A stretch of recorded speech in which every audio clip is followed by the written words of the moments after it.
How does an innocent college student turn into a flesh-eating monster in less than 24 hours? One bad date with the wrong girl was all it took for his entire life to be ripped away. He thought he was just walking his crush home. Instead, he woke up in a hospital bed with an appetite for human flesh and no way to turn back. So, without wasting your time, let's start the video. Episode 1 is called Tragedy, and it opens up with a gruesome scene. A female ghoul has made her way onto the top floor of a skyscraper, and now, she's happily feasting on everyone unfortunate enough to cross her path. So ghouls are basically just human-looking monsters who eat nothing but human flesh. Anyway, the ghoul doesn't get too far into her meal when another, much larger male ghoul appears and informs her that he has been ordered to capture her alive. He clearly underestimates her though, because she quickly escapes, stealing his weapon in the process. The next day, we get introduced to a bookworm college freshman. Yup, this is our very own Ken Kaneki, as he sits in his favorite coffee shop called the Inteku Cafe, with his childhood friend Hideyoshi, or Hide. But Kaneki isn't there just for the coffee. He is waiting on his crush Rize Kamishiro, who also loves coming there just as much as Kaneki. He is dying to ask her out, so when he discovers that they both love the same author, they make plans to visit the bookstore together. The date goes great. They bond over literature, go to lunch, and then to the bookstore.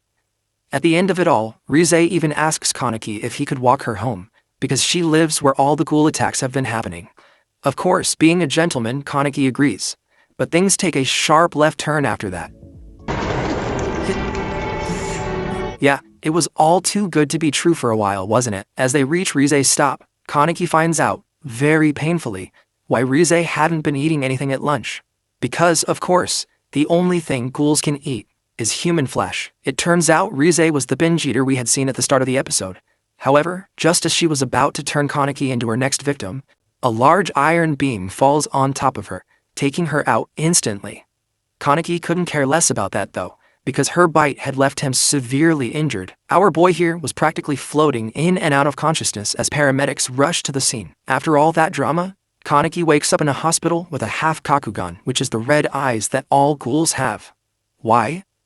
Well, because he received organ transplants from Rize, also the doctors could save his life. Kaneki doesn't know this at first, but after noticing that he has no appetite for normal food, he began testing himself. He begins to panic after realizing he has all the characteristics of a ghoul, such as an indestructible stomach and zero appetite for normal food. So he decides to hide out in his apartment, which doesn't help much because his cravings for flesh drive him out into the public and right into another ghoul who is eating a corpse. As the ghoul offers Kaneki a bite of this very tasty meal, they both get beat up by another ghoul who claims authority over the area.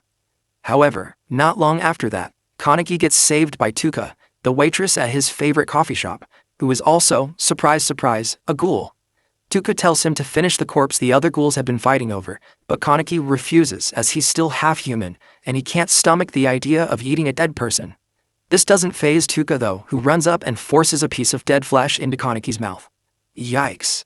Episode 2, titled Incubation, picks right back up in the alleyway. Yoshimura, who is a ghoul and the owner of the Inteku Cafe, stops Tuka from beating up Kaneki.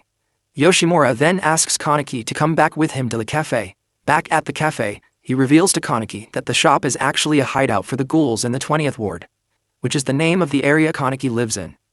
He then shows Kaneki how to down his urges for flesh by drinking coffee, which is the only human food ghouls can eat without getting sick. After some time, Kaneki returns to school with an eye patch to cover up his Kakugan because he can't control it fully. Ide, his best friend, is happy to see him but notices how pale Kaneki's skin is and tells him to eat more. Ide then asks Kaneki to follow him to visit Nishio, an upperclassman that he had met on campus. Much to his shock, Kaneki finds out that Nishio was actually the ghoul who had him beat up in the alley earlier that week. As they meet, both ghouls act casual, but when Nishio invites Hide to his place, Kaneki quickly offers to join, suspecting it's a trap and that Nishio plans to eat Hide. Turns out, Kaneki was absolutely right. The moment they let their guard down, Nishio attacks them both and knocks Hide unconscious. As he's getting beat up by Nishio, Kaneki gets a flashback of his lifelong friendship with Hide, remembering that Hide was the only person he had after his parents died. This emotional moment finally unleashes Kaneki's Kagune, which is the organ ghouls use to fight or hunt. Kaneki then completely mauls Nishio, despite having zero fighting experience.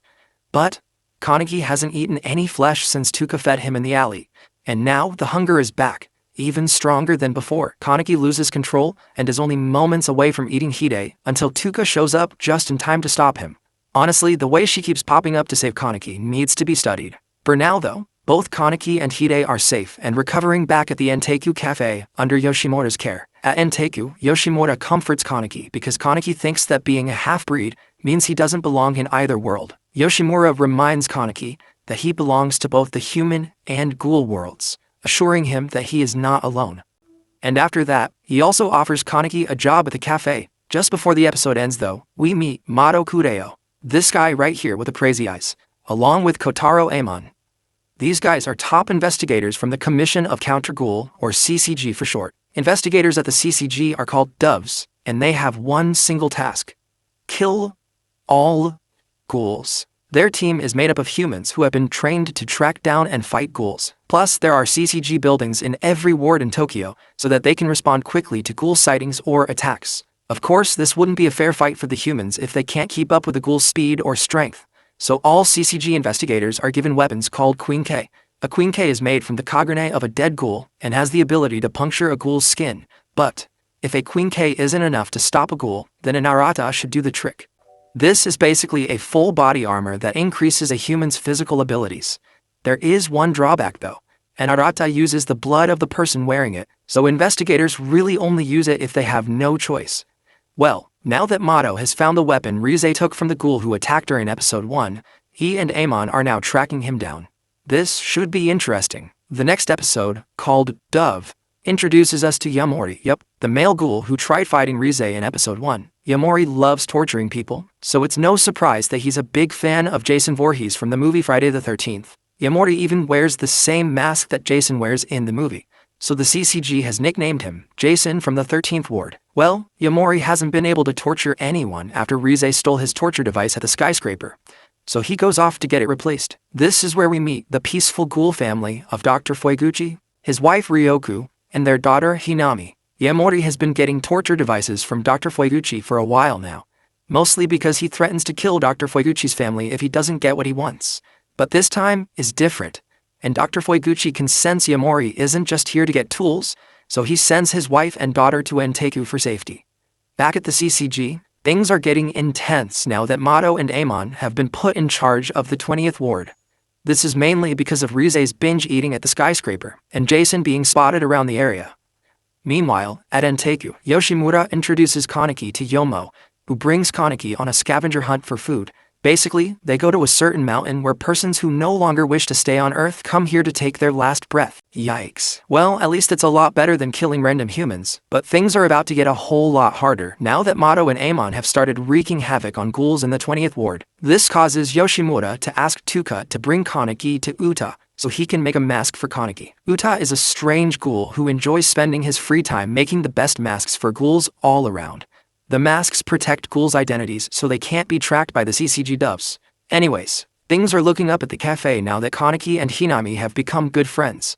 Hinami also loves the same author as Kaneki, so he starts helping her to learn the words in the book, which pleases Tuka. But she will be damned before she admits that. But just as things start to feel normal again, a familiar face drops into the cafe that changes the whole mood. And not for the better. Episode 4 is called Supper, and it reveals the person who popped into the cafe in the last episode. It's Tsukiyama. Not the guy you want to see if you plan on having a good date, that's for sure. You see, Tsukiyama is what is known as a Kakuja in the TG universe, and Kakuja are basically cannibal ghouls. Knowing this, Tuka tells Kaneki to be careful after Tsukiyama takes an interest in him. The warning falls on deaf ears though, because when Tsukiyama visits Kaneki at school to invite him to a coffee date, Kaneki agrees only because he doesn't want to hurt Tsukiyama's feelings. Jeez, after what happened with Rize, you would think he would learn to stop going on dates with purple-haired baddies. Anyway, that night after a hard training session with Yomo, Kaneki goes to a bar where he learns some more lore about his kind. According to Itori, the owner of the bar, there is a rumor of another one-eyed ghoul whose Kakugan is on the opposite side that Kaneki has his. As it turns out, half-bred ghouls are far superior to full-blooded ones. Who would have guessed? Kaneki also learns that someone was on the rooftop of the building Rize was killed in just before she was about to eat him. After that, Sunday rolls around and Kaneki goes on his coffee date with Tsukiyama. Naturally, Kaneki asks him about his friendship with Rize, which pisses off Tsukiyama so much that he breaks his coffee cup. When Kaneki sees this and tries to help him, he cuts his finger. Of course. Because he is a cannibal, Tsukiyama jumps at the opportunity to get some of Kaneki's blood on his handkerchief and takes it to the bathroom so he can, such a tender and mellow homily. Yeah, Tsukiyama's not just 100% ghoul, he is 100% freaky too. After whatever that was, Tsukiyama invites Kaneki over to his mansion to shower and gives Kaneki new clothes. And then we find out that he was actually dressing Kaneki up for his underground fight club. Basically, he lures humans into his home and he has them killed live for other high society ghouls to enjoy.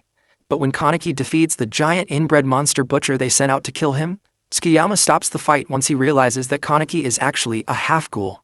But don't think this is where it ends, because this guy has a few tricks up his sleeve for our boy Kaneki. Episode 5 is called Scar. We catch up with the Enteku squad as Yoshimura asks Kaneki to pay Tuka a visit since she called in sick. In order to make her human best friend Yoriko happy, Tuka has been selflessly eating the cooked food Yoriko brings her at lunch. This, of course, makes her sick, but she obviously can't reveal to Yoriko why she hasn't been eating as much at lunch. Things get really awkward though when Yoriko brings food for Tuka and sees Kaneki there as well. Yoriko isn't sure what to think, so she just leaves the food with Tuka and dips. Meanwhile, someone else who has their mind up Kaneki, Tsukiyama, hasn't given up just yet. Still, he knows Kaneki will never trust him again, so he comes up with a plan to lure Kaneki into a trap. Basically, Tsukiyama plans to kidnap someone close to Kaneki to use as bait, and when Kaneki comes to rescue them, well, Tsukiyama is gonna have his way with our boy, So he starts spying on Kaneki to see who is the most important person in his life. As fate would have it, Kaneki decides to meet up with Nishio's girlfriend Kimi. Nishio hasn't been doing so well after his fight with Kaneki. The stomach wound Kaneki gave him just won't heal, which means Nishio hasn't been eating and is getting weaker every day. So Kimi begs Kaneki to help her man before he dies of hunger and whatnot, but what these two don't know is a freaky force nearby is waiting to strike. Yeah, Tsukiyama has been listening to their whole conversation and mistakes Kimi for Kaneki's girlfriend. So when Kaneki leaves, Tsukiyama kidnaps Kimi to use as bait for his master plan. After Tsukiyama reveals where he is hiding Kimi, Kaneki and Nishi team up to go rescue her. But of course, this is Tsukiyama we're talking about, so things go from bad to weird when he spits out his plans for Kaneki. Do allow me to explain. I shall feast upon sweet Kaneki, but even as I do, I want him to feast upon her. With Nishio being so weak and Kaneki lacking fighting skills, the two guys aren't exactly a match for Tsukiyama, but soon enough, Tuka shows up to save the day, again. Yeah, she does that a lot. Still, because Tuka has been eating all that human food, she isn't in great condition either. During all this, Tsukiyama reveals that he had a crush on Tuka while they were working together at the Enteku Cafe years earlier. The three tried to hold him off, but he has been eating way better than they have, so his Kagune is far stronger. Neither of the three can activate their Kagune, so Tsukiyama makes easy work of them. Especially Nishio, who gets repeatedly stomped on when he tries to stop Tsukiyama from getting to Kimi. Damn, he might be an average fighter, but he is a great boyfriend. But just as things look hopeless, Kaneki gives Tuka some of his blood, which is enough to get her to activate her Kagune. Now, the fight is really on. In episode 6, called Cloud Burst, we get thrown right back into the middle of the fight. Now that Tuka has the energy she needs, she goes up against Tsukiyama in one of the best fight sequences in the entire first season. But in the end, it's Nishio who distracts Tsukiyama long enough for Tuka to send him packing. After the fight ends, Nishio crawls to where Tsukiyama has Kimi tied up. As the two lovebirds reunite after all the drama, Tuka says something that sends a chill down Nishio's spine. Kimi has seen too much and has to die. It's sad, but true. Now that Kimi knew they were all ghouls, she could go to the CCG and rat them out. So after Tuka gets Nishio away from Kimi, Tuka has to end her. But, as she walks up to Kimi, something unexpected happens. Kimi tells Tuka her Kagune is beautiful. This is the first time Tuka has ever been complimented like this, and it stops her dead in her tracks. Beautiful? That was too much for Tuka to process, so she disappears, leaving Kimi unharmed. After rescuing Kimi, Nishio and Kaneki then team up again, but this time to serve the customers at Enteku. This is thanks to Yoshimura taking in Nishio so that he can heal his wounds. But things aren't as fortunate for Dr. Fueguchi, the guy who's been helping Yamori to replace his torture device. Ever since Yamori's last visit, Dr. Fueguchi's life has been an absolute nightmare. You see, After Dr. Fueguchi sent his wife Ryoku and his daughter Hinami to Enteku, he hoped that giving Yamori a new torture device would be enough for Yamori to leave him and his family alone. And maybe, just maybe, he could get to see his wife and daughter again. But let's be real here, Yamori is practically allergic to kindness. So after getting the new device, he thanks the doctor by casually throwing him through the office wall. We then find out that all of this chaos is being watched by CCG investigators Mato and Amon.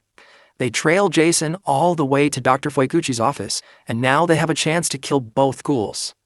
Still, the investigators can't keep up with an S-tier ghoul like Yamori. He simply entertains the fight, then disappears. After that, Dr. Fueguchi manages to crawl out of his office, but ends up getting caught by Mato and Amon. When Dr. Fueguchi tries to attack the investigators, Mato kills him and removes his Kagune. All while Dr. Fueguchi is holding a drawing from his daughter Hinami. As this is happening, Hinami is back at Enteku having an argument with her mom. Hinami really wants to see her dad, but Ryoku can't explain to her why this is so dangerous. The two end up forgiving each other and Ryoku takes out Hinami to get a present.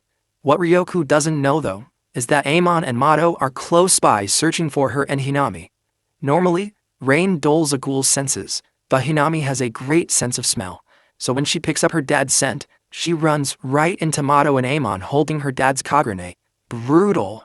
Realizing they were in a trap, Ryoku uses her Kagune to protect Hinami long enough to tell her to run. Episode 7, titled Captivity, picks up with Hinami running for her life, desperately trying to get back to Enteku. But she ends up bumping into somebody and falls down. This is when Kaneki, who was also outside, spots Hinami from across the street and runs over to her. As soon as Kaneki reaches where Hinami is, she tells them that the doves are about to kill her mom. So Kaneki follows Hinami back to the alleyway, but only just in time to see Ryoku get killed by Amon and Mato. Good God. When Tuka hears about this, let's just say she doesn't take it too well. Meanwhile, at the CCG headquarters, Amon and Mato present their evidence from tracking down Hinami. The investigators have already killed both of her parents. Now, they have the green light to get Hinami too. But before they can do that, Tuka has some unfinished business with them. Despite Yoshimura's warning not to take revenge, Tuka tracks down Amon and his co-investigator Kusaba. Yep, this guy, to their favorite noodle shop. As they walk out, Tuka, wearing her rabbit mask, attacks them, killing Kusaba in an instant. She would have taken out Amon too, if Mato didn't show up with his new Queen K. After getting outmatched by Mato, Tuka barely manages to escape him and returns to Enteku. When Yoshimura hears about Toku's disobedience, he simply turns his back on her. But Kaneki vows to help her instead. This is when Tuka comes up with the plan to lure the investigators into a sewage waterway, because it would be hard for them to use their Queen Ks in a small space. In episode 8, titled Circular, we see Mato and Amon hatch a plan to capture Tuka in the waterways. Apparently, Mato already knows that Tuka was trying to lure them in there to finish things off, so he's actually going there to get her instead. Their plan was to use the scent of Hinami's mom to trick Hinami into coming outside into the waterway as well. They knew that Tuka would come to rescue Hinami, which would give them a 2-for-1 deal. Yikes. This works perfectly, as Tuka and Kaneki team up to look for Hinami. This is also when Kaneki puts on his mask for the first time. Man, it looks so sick. After agreeing to split up, Amon runs into Kaneki, while Mato sneaks up on Tuka and Hinami in the waterways. Both ghouls take two different approaches. Kaneki wants to stop the ghoul on human violence, so at first he allows Amon to use his Queen Gaze to beat him up, but just before Amon kills him, Kaneki steals a bite from Amon which gives him just enough strength to bring out his Kagune. Kaneki then warns Amon to run before he loses control of his Kagune. Mato, on the other hand, runs out of luck. Tuka was in no mood to spare any human life, especially his. So when Hinami uses her Kagune to break him apart, Tuka gladly finishes the job. After all that, Yomo finds Kaneki, Tuka, and Hinami, and carries them back to Enteku. Then, called Aogiri, things quiet down for a little while, but as usual, this doesn't last very long. A group of ghouls called the Aogiri tree are shaking things up in Tokyo, and not in a good way. The Aogiri tree sends Noro, this ghoul with the creepy smiley face mask, and the Bin brothers, who both have masks with cool patterns, to breach the CCG building in the 11th ward.